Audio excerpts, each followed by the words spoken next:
Stell dir einen ganz juerhenlichen Würfel vor. Du wirfst ein, rollt über den Tisch, springt einmal, zweimal und am Ende zeigt ein Zahl.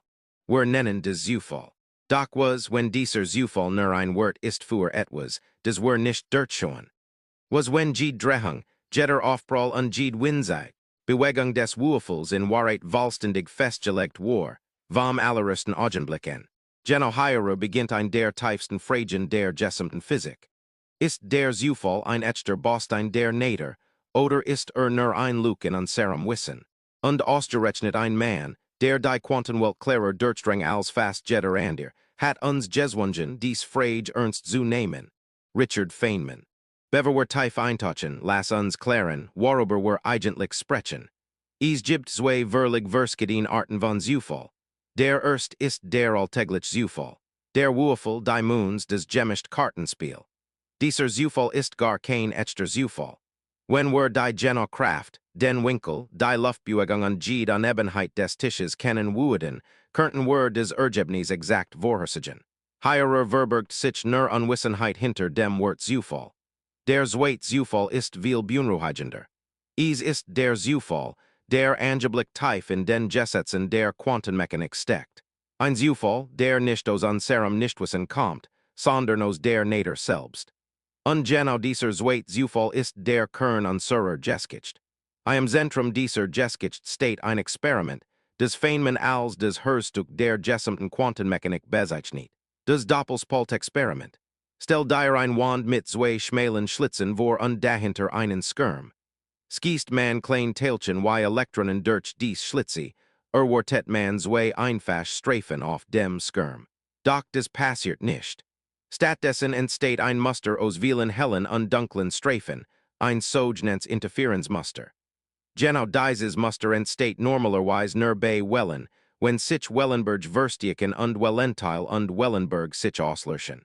Das Verblüffende ist, dieses Muster bildet sich sogar dann, wenn man die Elektronen einzeln abskist, eins nach dem anderen. Jedes einzelne Teilchen scheint irgendwie durch beide Schlitze zugleich zu gehen und mit sich selbst zu interferieren. Und jetzt kommt der Punkt, der die ganze Diskussion über den Zufall auslöst. Wo genau auf dem Skirm ein einzelnes Elektron auftrifft, lässt sich nicht vorhersagen. Die Quantenmechanik liefert nur Wahrscheinlichkeiten. Sie sagt dir, mit welcher Chance ein Teilchen in einer bestimmten Stelle landet, aber niemals, wo genau das nächste Teilchen ankommt. Dies Regel trägt einen Namen, die Bohmsche Regel. Sie ist ein der genauesten und erfolgreichsten Vorschriften der gesamten Wissenschaft. Doch sie spricht nur über Wahrscheinlichkeiten. Und das Wurf ein gewaltig Frage auf. Ist dieser Würfelwurf der Natur wirklich fundamental? Oder steckt dahinter ein Verborgene Ordnung, die wir nur noch nicht sehen? Es gab einen Physiker, der dies Vorstellung von purem Zufall niemals akzeptieren wollte. Albert Einstein. Für ihn war ein Natur, die im innersten Würfeld schlicht undenkbar. Einstein glaubt an ein tiefer, geordnet Wirklichkeit hinter dem Schleier der Wahrscheinlichkeiten. Gemeinsam mit zwei Kollegen formuliert im Jahr 1935 ein berühmtes Gedankenexperiment, das heute als EPR-Paradoxon bekannt ist. Sein Argument lautet im Kern. Wenn die Quantenmechanik nur Wahrscheinlichkeiten kennt, dann ist sie unvollständig. Es muss zusätzlich verborgene Eigenschaften geben, die das Verhalten der Teilchen bereits fesseln, bevor wir überhaupt messen. Mit anderen Worten, Einstein vermutet versteckt Variablen ein geheim Bucheltung der Natur, die jeden scheinbaren Zufall in Wahrheit längst bestimmt hat. Die verborgener Variablen ist einfach und verführerisch. Stell dir vor, jedes Teilchen trägt ein Art unsichtbares Etiket mit sich. Auf dem bereits steht, es sich bei jeder möglichen Messung verhalten wird. Wir können dieses Etiket nicht lesen, also erscheint uns das Ergebnis zufällig. Doch in Wahrheit wäre nichts zufällig. Alles wäre festgelegt, wir hätten nur keinen Zugang zu dieser tieferen Information. Wenn dies sich stimmt, dann ist der Zufall der Quantenwelt eine Illusion, genau wie der Zufall beim Würfel. Über Jahrzehnte dieser straight reine Philosophie zu sein, ein Glaubenskampf von Entscheidung. Bis ein Physiker einen Weg fand, die Frage in ein Experiment zu verwandeln. Sein Name war John Stuart Bell. Im Jahr 1964 entwickelt ein genial Überlegung, Hut bekannt als des Belsch Theorem. Bell zeigt etwas Erstenliches. Wenn die Welt durch local Verborgene Variablen bestimmt Word, also durch festgelegt Eigenschaften, die sich nicht schneller als des Licht beeinflussen, dann müssen die Messergebnis einer bestimmten mathematischen Grenze gehorchen. Die Quantenmechanik dagen sagt voraus, dass dies Grenze in bestimmten Experimenten verletzt wird. Damit war die Philosophie zu einer messbaren Frage geworden. Man muss nur des Experiment durchführen und nachschauen, welch Seit recht hat. Die Experiment werden durchgeführt, immer präziser, über Jahrzehnte hinweg, bis im Jahr 2023 für ihre Arbeiten in verschränkten Teilchen den Nobelpreis erhielten. Und des Ergebnis war eindeutig. Die Belsch Grenz word tatsächlich verletzt. Die Natur verhält sich genauso, wie es die Quantenmechanik vorhersagt. Doch jetzt kommt der entscheidende und oft missverstandene Punkt. Was genau word damit widerlegt? Nicht der Determinismus in sich. Widerlegt word nur ein ganz bestimmt Kombination. Die Vorstellung, dass die Welt gleichzeitig lokal und durch Verborgene Variablen im klassischen Sinn bestimmt ist. Mindestens ein dieser Annahmen muss fallen. Und genau hierer öffnet sich die Tür für ein völlig anderes Sicht auf den Zufall. Denn es gibt eine Deutung der Quantenmechanik, die vollständig deterministisch ist und trotzdem alle Experiment erklärt. Sie wird von Louis de Broglie skizziert und später von David Bohm ausgearbeitet. Man nennt sie die Pilotwellentheorie oder Bohmsche Mechanik. In dieser Sicht ist ein Elektron immer ein echtes Teilchen mit einer klaren Position. Es wird jedoch von einer Welle geführt, der sogenannten Führungswelle, die ihm sagt, wohin es sich bewegen soll. Es gibt hierer keinen einzigen echten Zufall. Wenn man die genaue Anfangsposition jedes Teilchens kennen würde, könnte man die gesamte Zukunft exakt berechnen. Der scheinbare Zufall entsteht nur, weil wir dies Anfangspositionen niemals genau kennen können. Mit anderen Worten, in der Bohmschen Mechanik ist nichts in der Natur wirklich zufällig.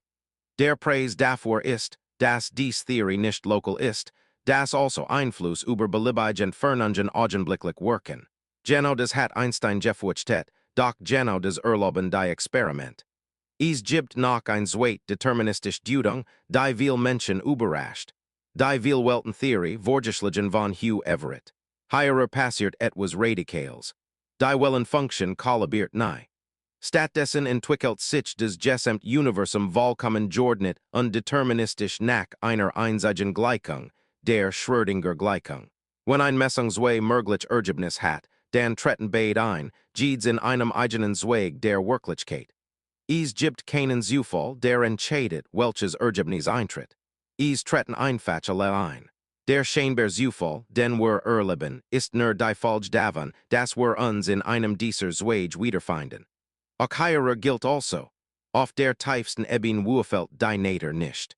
Sie folgt einer perfekten deterministischen Gleichung.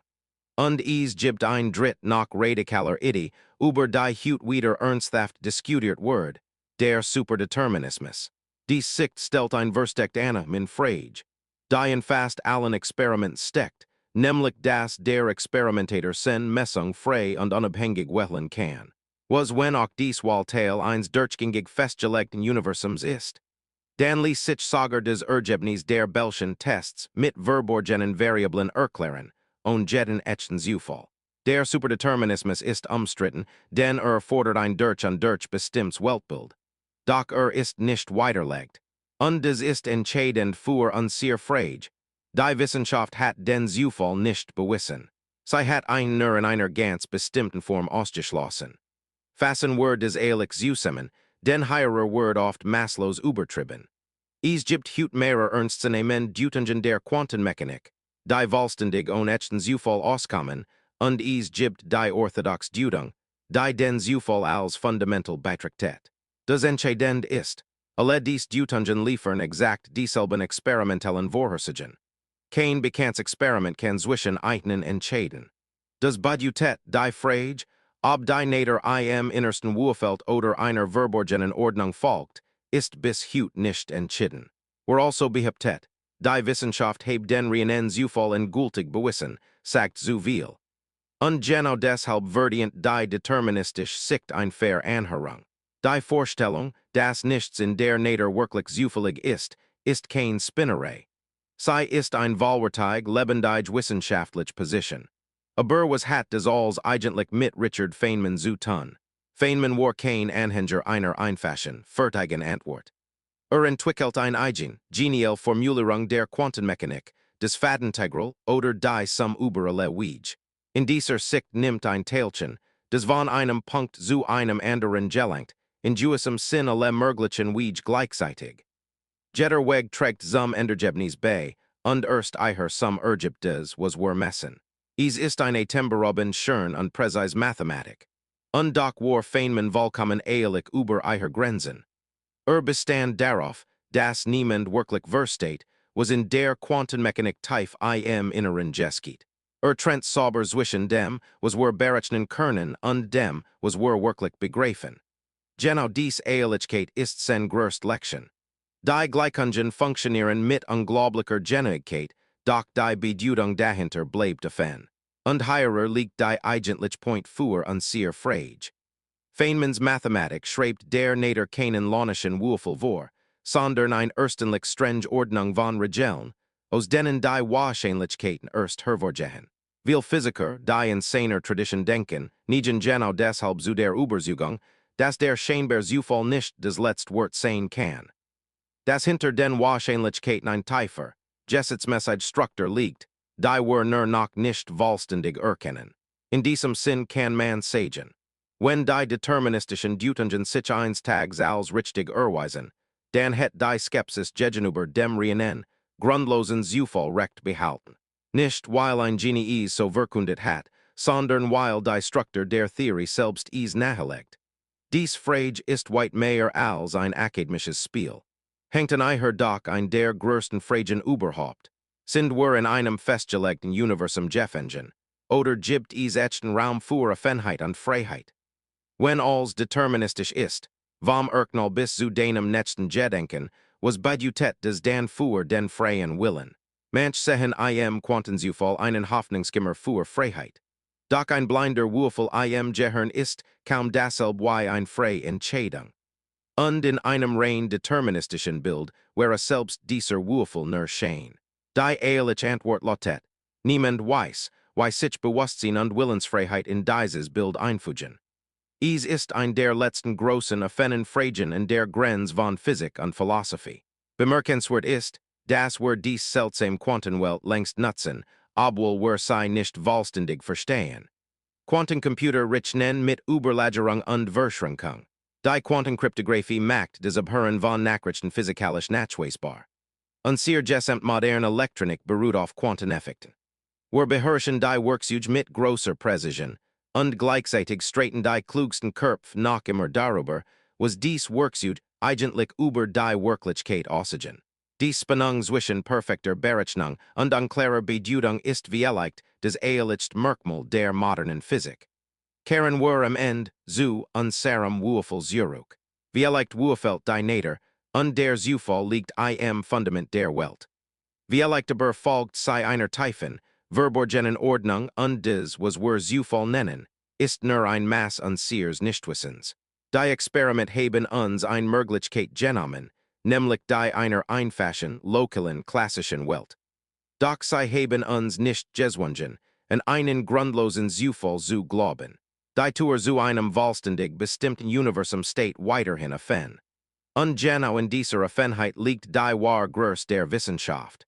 Nicht des Wortischen und gültiger Antworten, sondern der Mut, ehrlich zu sagen.